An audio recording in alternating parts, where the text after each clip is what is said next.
I still remember that afternoon like it was yesterday. The sun was barely hanging in the sky when I pulled my car into the circular driveway earlier than I'd been home in. Well, I couldn't even remember. Most days I stayed at the office until the city lights were twinkling, buried in boardrooms and conference calls. But that day, a massive deal overseas had just gone up in flames, and I needed quiet, the kind of silence only my own house could give me. Except the second I walked in, I knew something was off. No echo of my footsteps, no sterile hush. Instead, I heard its soft, shaky crying drifting in from somewhere in the back. My daughter's voice. And another voice I didn't recognize, low and warm, like it knew exactly how to hold someone together. Every muscle in me tensed. Was this one of the nannies I'd fired? Someone who shouldn't be here. I moved down the hallway, slow, careful, following the sound until I reached the open French doors. And there, under the big oak tree in the yard, was our new cleaning lady sitting cross-legged in the grass, face to face with my 8-year-old daughter.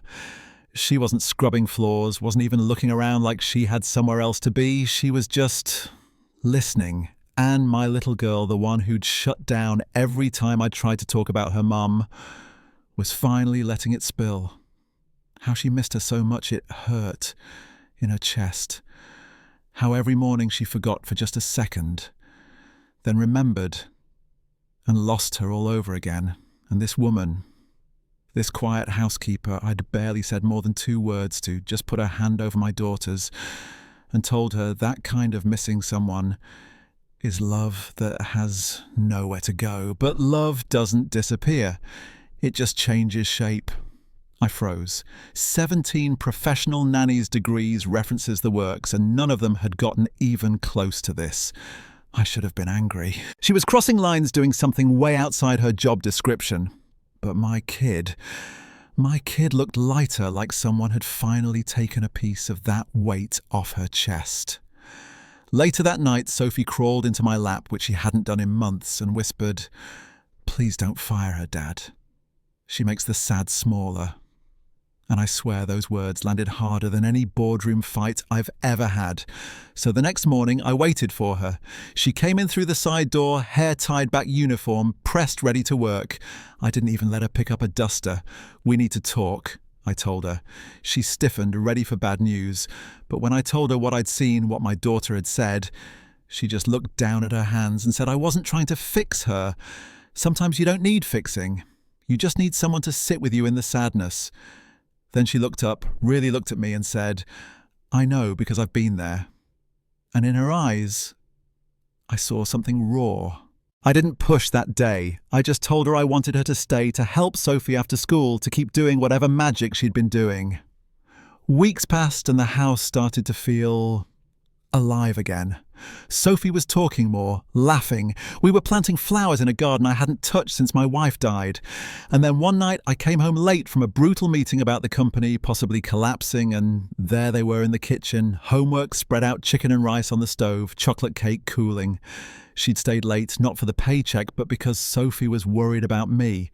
That's when I finally asked about her past. And she told me she wasn't just a cleaner, she'd been a child psychologist, the kind who helped kids crawl out from under the heaviest grief.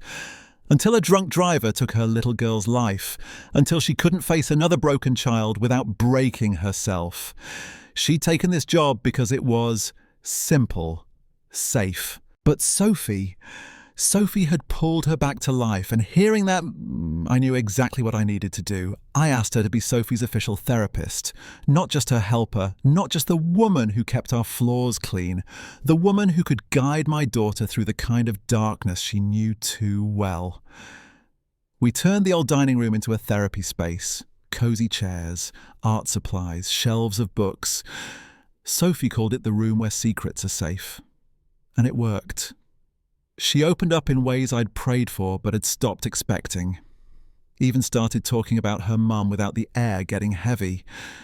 And somewhere in all of that, something shifted between us. It wasn't just gratitude anymore.